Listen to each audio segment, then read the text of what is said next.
Je vous salue dans le nom précieux de Jésus-Christ. Je suis missionnaire Gomé Michel, formateur à Méridien Université, installé en Côte d'Ivoire, dans la ville de Mans.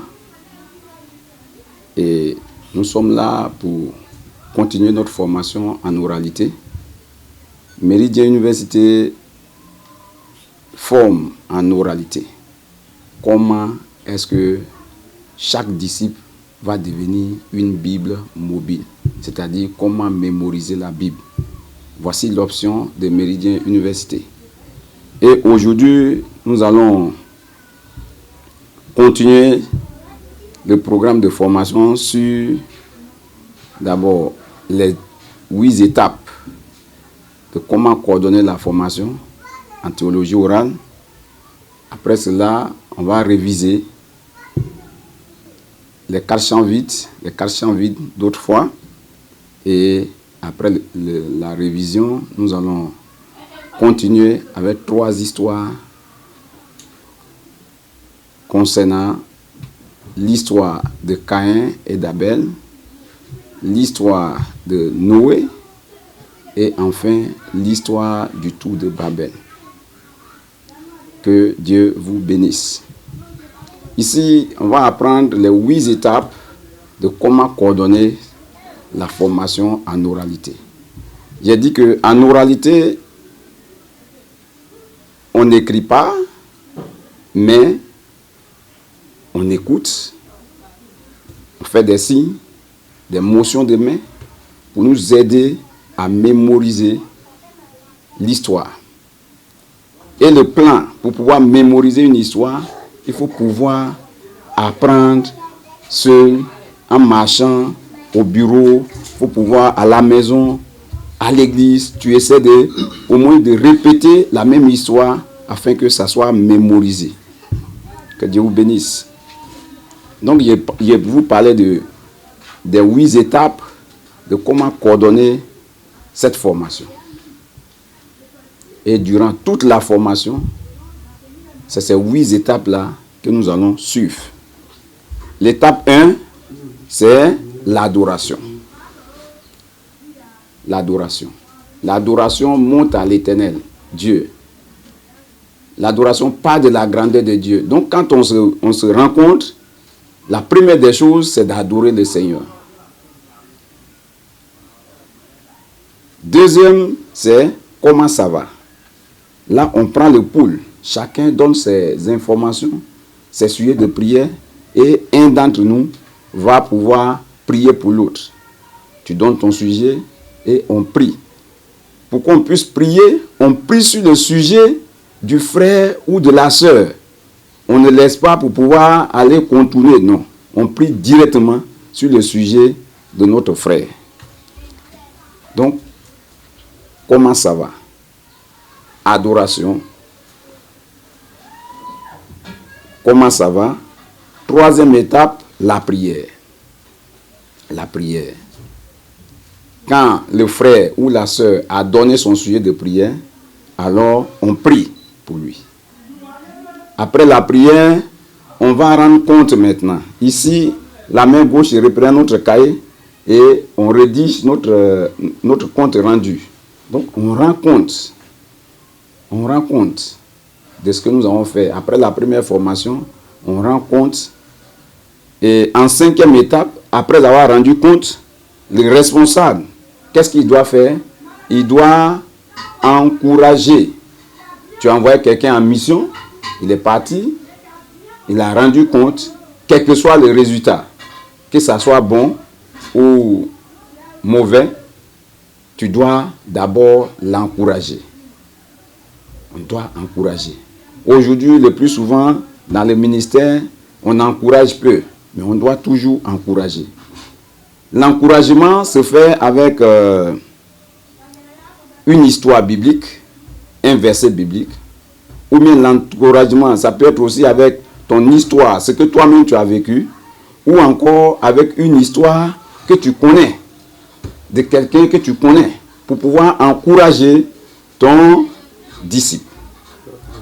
Après l'encouragement, on va passer en 6e étape à ce qu'on appelle nouvel enseignement. Nouvel enseignement. Nouvel enseignement concerne de nouveaux cours. De nouveaux cours. Donc, en faisant ce signe-là, ce signe veut dire, nous sommes en train de dessiner la Bible. Nouvel enseignement. Et notre nouvel enseignement doit sortir de la Bible.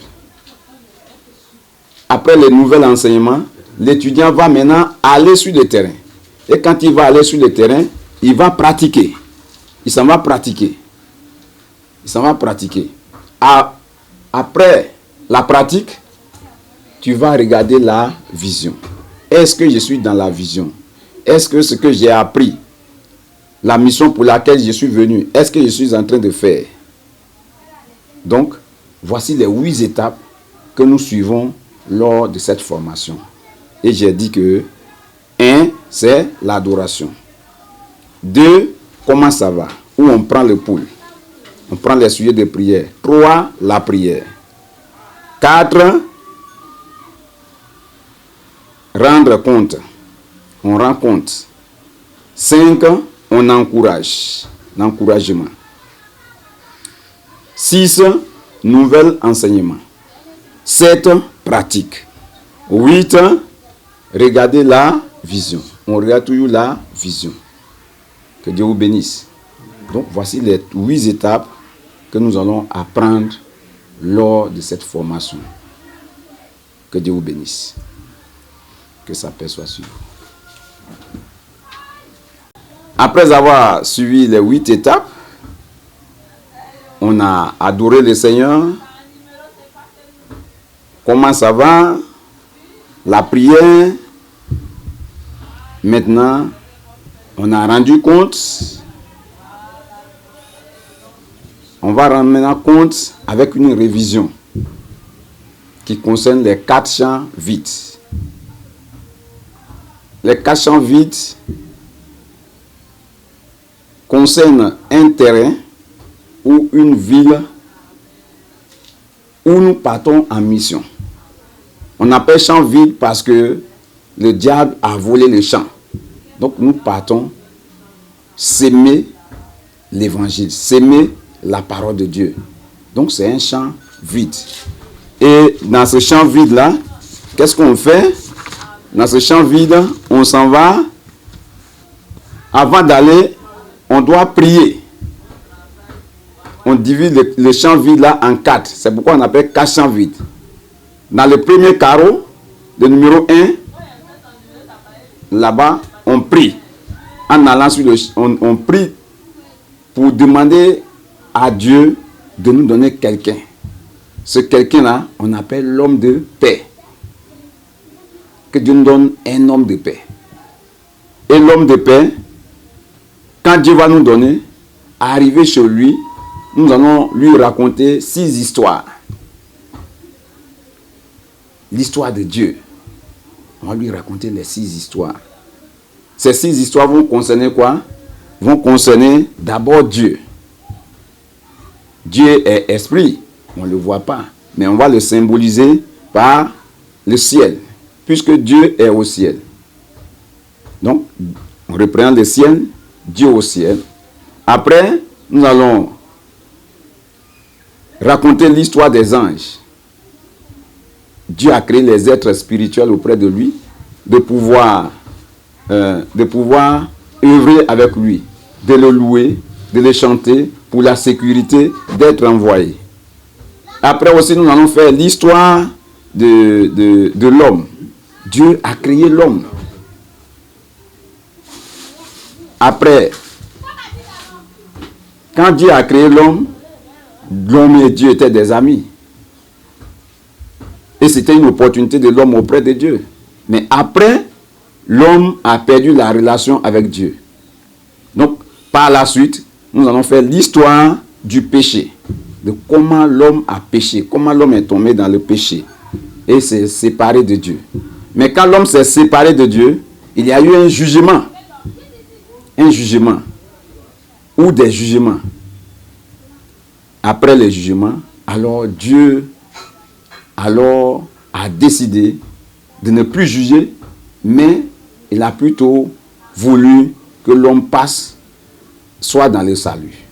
Alors, Dieu va rencontrer un homme, Abraham. Et par Abraham, le salut va venir. Donc, maintenant, on va raconter l'histoire d'Abraham, qui a fait l'alliance avec Dieu. Après cela, on va au deuxième carreau, où nous allons raconter l'histoire maintenant de Jésus. On va dire, le même Dieu créateur, c'est ce même Dieu-là qui est venu sur la terre, qu'on appelle Jésus, qui a vécu sur la terre, qui a fait le ministère sur la terre. Mais à cause de nos péchés, il a pris nos péchés à la croix. Il a été enterré, 1 jour, 2 jours, 3e jour, il est ressuscité de la mort. Il est monté au ciel, il va revenir un jour. Et nous allons remarquer que après cela, après ces histoires, il y a certains qui en eux, la semence de l'évangile va commencer à pousser. Ça c'est maintenant, troisième étape. La semence va commencer à pousser. La semence va pousser en eux. Et cela maintenant, nous allons passer à une 4e étape qu'on appelle la récolte. On va chercher maintenant à les regrouper quelque part pour en faire une annexe, une cellule, une église locale. Ainsi, l'évangile est sémé. L'évangile est sémé dans le lieu où nous étions allés. Et je disais que les quatre champs vides ont été trouvés dans Luc chapitre 10, versets 1 à 20, inspiré par Dieu. Le président Raspis a reçu ça et inspiré, où on trouve un homme de paix. Alors, ça nous a permis d'avoir ce cadran des 4 champs vides. Dans le champ vide, Jésus même savait que le suivre n'était pas facile. Alors, qu'est-ce qu'il a fait? Il a choisi lui-même 70 de ses disciples. Et il les a mis 2 à 2. Avant de les envoyer, il leur a donné les instructions. Il a dit, vous allez, je vous envoie dans les villes où moi-même je devais partir. Mais en partant, soyez prudents, comme un agneau parmi les loups. Ne prenez pas les habits d'échange, ni les chaussures d'échange. Allez-y. Priez pour que le Seigneur lui-même donne les moissonneurs, parce que la moisson est grande. Après cela, il les a laissés, il est parti. Il a dit aussi, en allant, si vous arrivez quelque part, dans un village ou dans une ville, et que il y a un homme de paix qui vous reçoit, restez chez lui.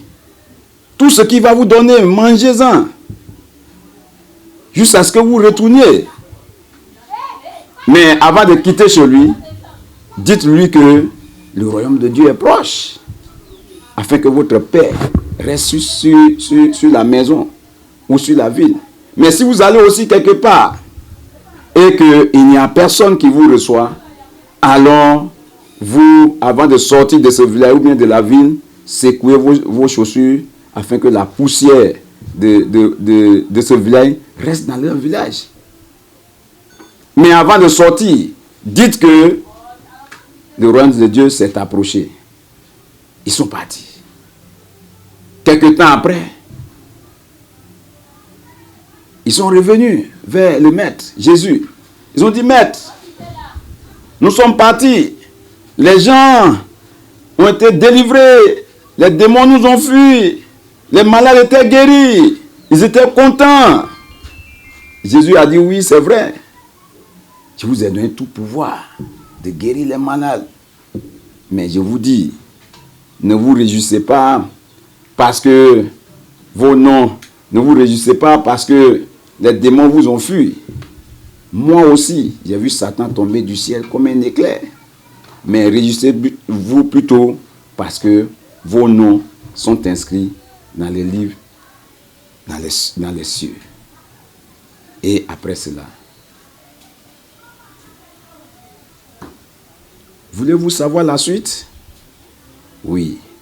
Et c'est à partir de cette histoire de Luc chapitre 1, verset 10, 1 à 20, Luc chapitre 10, verset 1 à 20, que Méridien Université a été inspiré de pouvoir nous enseigner sur l'évangélisation et l'implantation des églises par multiplication. Que Dieu vous bénisse. Ainsi prend fin mon histoire. Et je disais que après la révision sur les 400 vides, on a 3 histoires aujourd'hui à raconter. Donc, tout le monde dit nouvel enseignement. Nouvel enseignement. Donc, les 8 étapes: adoration,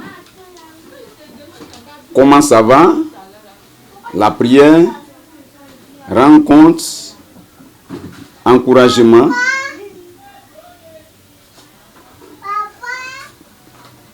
nouvel enseignement. 6e, nouvel enseignement. 7e, pratique. 8e, regardez la vision. Donc, on a fait révision comme encouragement. 6e, c'est nouvel enseignement. Notre nouvel enseignement concerne l'histoire de Caïn et d'Abel.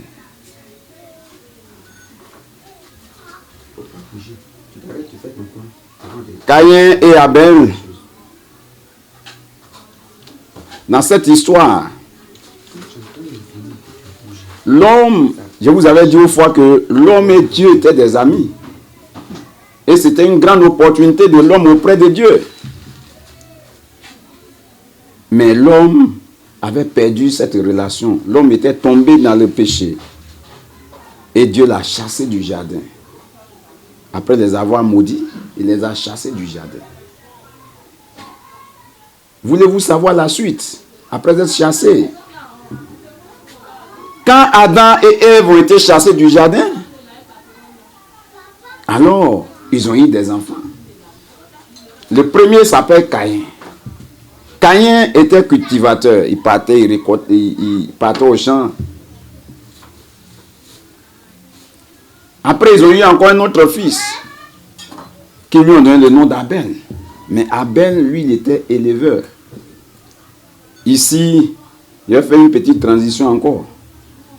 Sûrement, quand ils étaient dans le jardin et leur sortie du jardin, Adam et Ève ont raconté l'histoire de ce qui s'est passé. Et cette histoire-là, ils devaient raconter de génération en génération. Comment Dieu a fait le sacrifice, comment Dieu a pu tuer un animal pour les habiller, comment Dieu aimait les sacrifices de sang. Ils ont pu expliquer, raconter l'histoire à leurs enfants de comment Dieu aimait les sacrifices des animaux. Les deux ont grandi et le moment était arrivé de pouvoir faire des sacrifices à Dieu. Et en leur temps, quand tu fais le sacrifice, tu montes l'autel. Quand tu montes l'autel, tu brûles ton sacrifice. Quand tu brûles ton sacrifice et que la lumière monte directement, la fumée monte directement, en ce moment-là, Dieu a agréé ton sacrifice. Mais si tu fais ton sacrifice brûlé et que la fumée va à côté, c'est que Dieu n'a pas agréé ton sacrifice. Le moment venu de faire leur sacrifice, Caïn a décidé de faire de sa manière. Il est allé dans son champ. Il a récolté les tubercules, l'a sélectionné. Il est venu, il a monté l'autel et il a fait le sacrifice à Dieu. Quand Caïn a fait le sacrifice à Dieu, alors, ça n'a pas... La fumée est partie d'à côté. Dieu n'a pas agréé son sacrifice. Mais arrivé autour de son frère, il est rentré dans sa bergerie, il a pris un agneau et il a monté son autel, il a brûlé son sacrifice et la fumée est montée directement à Dieu. Ça dit Dieu était content. Mais cela a touché le cœur de Caïn. Caïn était fâché. Et Dieu dit à Caïn, Caïn, qu'est-ce que tu as fait? Tu es fâché. Fais attention. Parce que le péché est couché devant ta porte, de ton cœur. Mais Caïn n'a pas écouté Dieu. Il est resté dans sa colère. Un jour, Caïn dit à son frère, à son petit frère, allons au champ, allons à la campagne. Et au moment où il partait, Caïn prend le bois, il tape son petit frère et son petit frère meurt. Histoire. Quelque temps après, Dieu dit à Caïn, mais où est ton frère Abel? Caïn dit, mais est-ce que moi, je suis le gardien de mon frère Abel? Je ne suis pas son gardien. Et Dieu dit, le sang de ton frère Abel crie jusqu'à moi. À cause de ce que tu as fait, à partir d'aujourd'hui, tu vas devenir errant sur la terre. Vagabond. Caïn dit à Dieu, mais pourquoi mon jugement est-il sévère comme ça? Et si les gens me voient, ils vont me tuer. Et Dieu dit non. Personne, je vais mettre une marque sur toi. Personne ne va te tuer. Même s'il arrive que quelqu'un te tue, ton sang aussi sera vengé 7 fois. Après cela, Caïn a été chassé en présence de Dieu. Et il est devenu errant. Et les hommes ont continué à se multiplier sur la terre, à remplir maintenant la terre. Mais au moment où ils remplissaient la terre, le mal aussi continuait, le mal aussi se multipliait. Voulez-vous savoir la suite? Si je viens après, je vais vous faire la suite de ce qui t'est arrivé après. Concernant les histoires, quand on raconte une histoire, la première des choses, il y a 3 questions qu'on doit se poser, les uns les autres, que le formateur pose. La première question est, qu'est-ce que tu as appris de cette histoire? Qu'est-ce que tu as appris de cette histoire?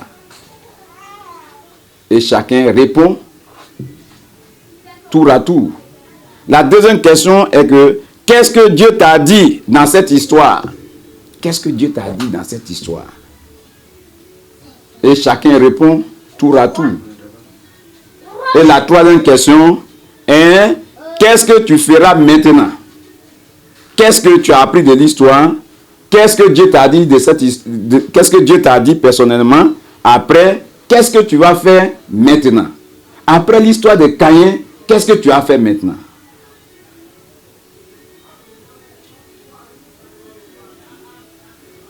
Et après ces questionnaires, les étudiants, on va se prendre 2 à 2. On va se prendre 2 à 2 à la fin de chaque histoire. Et chacun va raconter la même histoire à son ami. Je te raconte, tu me racontes. Cela aussi va nous aider à mémoriser ces histoires.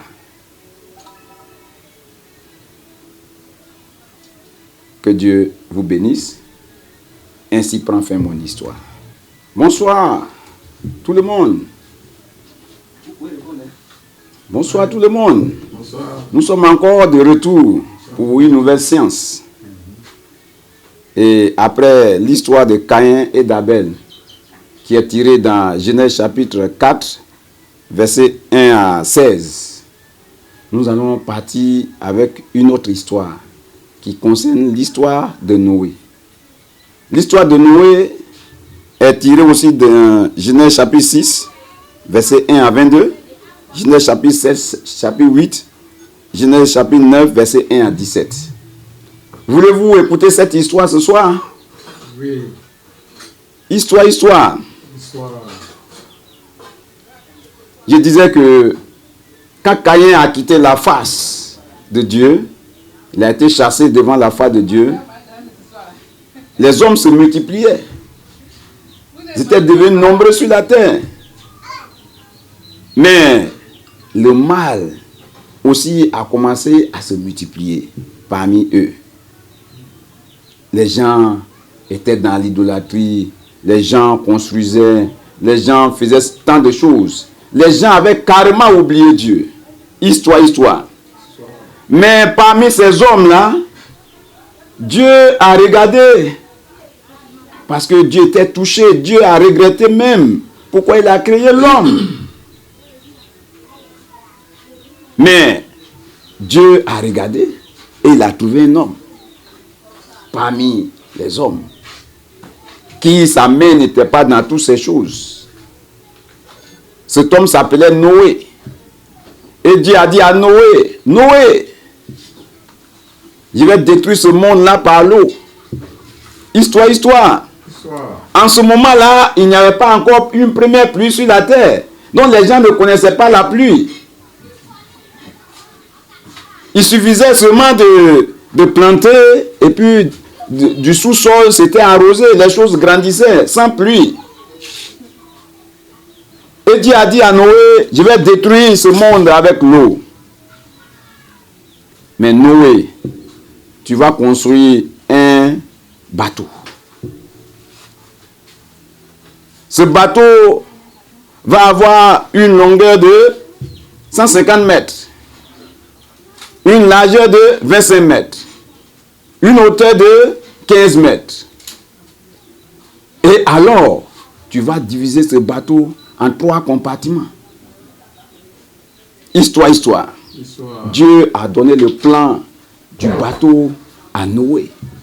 Et quand tu vas confessionner, vous allez rentrer dedans. Et tu vas aussi appeler les animaux par espèce, un mâle, une femelle. Ils vont rentrer. Et tu vas prendre certains animaux impurs, tu vas les mettre dans le bateau. Ça va vous servir aussi de nourriture. Histoire. Et alors, Noé s'est mis au travail. Il a commencé à confectionner le bateau. Mais au moment où Noé confectionnait le bateau, Noé disait aux gens, venez, nous allons construire le bateau. Venez, nous allons construire le bateau parce que la pluie va tomber. La pluie va tomber, venez. La pluie va inonder ce monde, venez. Mais au fur et à mesure que Noé informait, Noé parlait de Dieu. Il dit, Dieu dit, le monde sera inondé. Les gens se moquaient de Noé. Histoire. Les gens disaient à Noé, Noé, tu vois, la grande montagne qui est là-bas. Nous allons monter dessus. Et ça riait. Et les autres disaient, Noé, tu vois, ce grand arbre, si la pluie commence, nous allons monter dessus. Noé, d'autres disaient à Noé, mais tu es devenu fou. Depuis quand la pluie est tombée sur la terre et Dieu te dit que la pluie va tomber, tu crois en cela? Mais Noé ne se décourageait pas. Noé continuait de confectionner le bateau. Et Noé a confectionné le bateau pendant 1 an, pendant 2 ans, pendant 10 ans, pendant 20 ans, 30 ans. Les gens continuaient toujours de se moquer de Noé. Histoire. Les gens continuaient de se moquer de Noé. Mais Noé continuait aussi de travailler. Noé continuait aussi de parler, d'avertir le peuple. Mais les gens étaient préoccupés. Les gens vivaient sans Dieu. Histoire. Le moment venu, pendant 100 ans, Noé continuait. Et la construction du bateau a pris jusqu'à 120 ans. Histoire. Je disais bien que la construction du bateau allait jusqu'à 120 ans. Et quand Noé a fini de construire le bateau maintenant, alors Dieu a dit à Noé, faut monter dans le bateau. Mais avant de monter dans le bateau, Noé a commencé à appeler les animaux par espèce. Chaque espèce, un mâle, une femelle. Un mâle, une femelle. Un mâle, une femelle. Toutes sortes d'animaux que nous voyons avec le mâle et la femelle. Ils sont rentrés dans le bateau. Après eux, Noé a fait rentrer aussi quelques animaux impurs qui vont leur servir de nourriture. Quand Noé a fini, alors Noé a aussi appelé sa femme, ses 3 fils et les 3 femmes. Donc ça fait 8 personnes dans le bateau. Et les 8 personnes sont rentrées dans le bateau. Quand les 8 personnes sont rentrées dans le bateau, Dieu lui-même a fermé maintenant le bateau. Dieu lui-même a fermé maintenant le bateau. Quand Dieu a fermé le bateau, alors, quelque temps après, Dieu a ouvert la terre, Dieu a ouvert le ciel, et la pluie a commencé. Tout d'un coup, les gens ont commencé à entendre les gouttes de pluie. Les gouttes de pluie. La pluie a commencé. Histoire. Et la pluie a commencé à inonder. 1 jour, 2 jours, 3 jours, 1 semaine, 1 mois. Il pleut seulement. Et la pluie est tombée pendant 40 jours et 40 nuits sans cesse.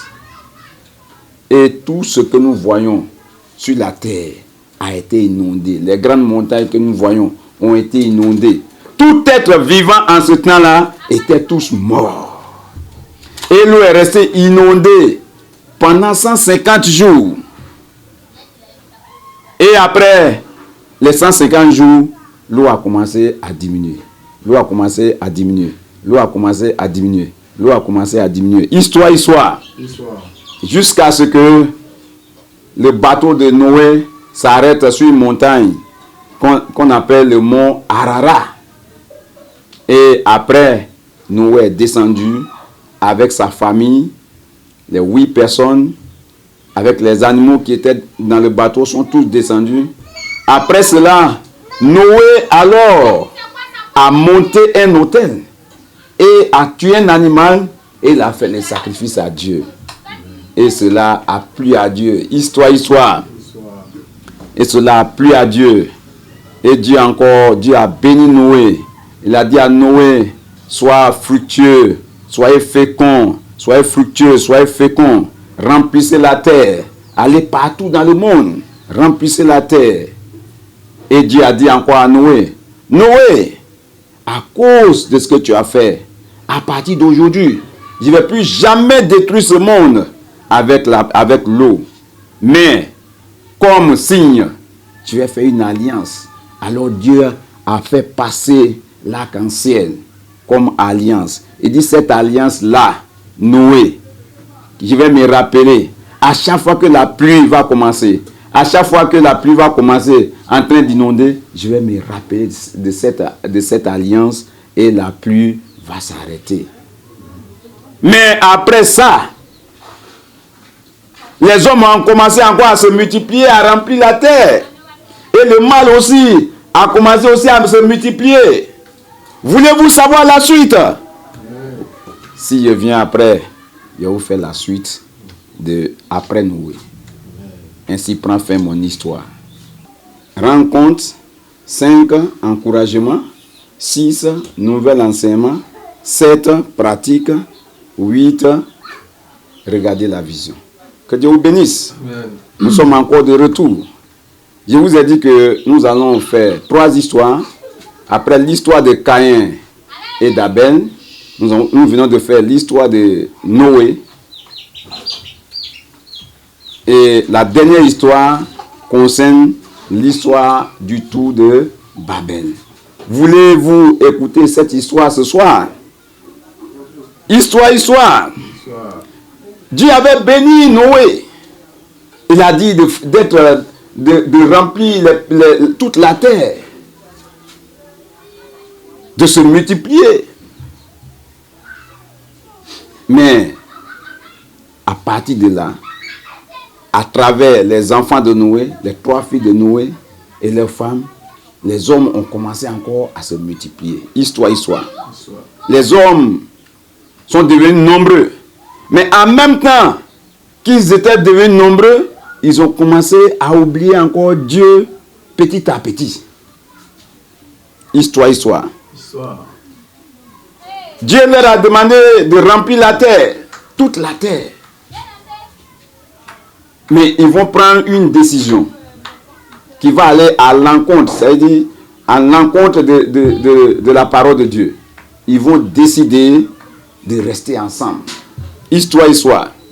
En ce moment-là, et tous, ils parlaient le même langage. Il n'y avait pas d'ethnie, il n'y avait pas d'autres races. Ils parlaient tous le même langage. Quand ils sont devenus nombreux, ils ne voulaient pas s'éloigner des uns des autres. Histoire. Arrivés dans un lieu qu'on appelle le mont Shinéar, ils vont dire, nous les hommes, on n'a qu'à se faire un nom. Alors un projet va naître dans leur tête. Ils vont décider maintenant de construire une maison, construire un tour, un étage pour aller atteindre Dieu. Là, comme ça, ils pourront, s'ils ont besoin de Dieu, ils vont causer à lui. Histoire. Ils se sont engagés. Le lendemain, ils ont commencé à faire des briques, à monter des briques, à faire l'eau de goudron. Le travail a commencé. Le travail a commencé. Ils ont commencé à faire le travail. Histoire. Et la maison a commencé aussi à monter. Mais quand Dieu a vu leur projet, Dieu est rentré en lui-même. Il dit, mais si nous ne faisons rien, ces hommes-là, ce qu'ils ont décidé, ils vont le faire. Histoire. Au moment où les hommes où ils dormaient, alors Dieu va envoyer un ange pour confondre leur langue. Et l'ange est passé la nuit et il a confondu leur langage. Le matin, il se réveille. Quand l'autre dit, allons au travail, l'autre entend injure, ou l'autre entend gifle-moi. Quand l'autre dit, envoie-moi l'eau, l'autre entend autre chose. Et ça a créé beaucoup de confusion au milieu d'eux. À partir de ce moment-là, histoire. Ceux qui s'entendaient sont partis de leur côté. Ceux qui parlaient le français sont partis en France. Ceux qui parlaient l'anglais sont partis en Angleterre. Ceux qui parlaient l'espagnol sont partis en Espagne. Ceux qui parlaient le swahili sont partis en Afrique. Ceux qui parlaient, et chacun, les ethnies, dans le but à ce que le plan de Dieu de remplir la terre soit accompli. Histoire.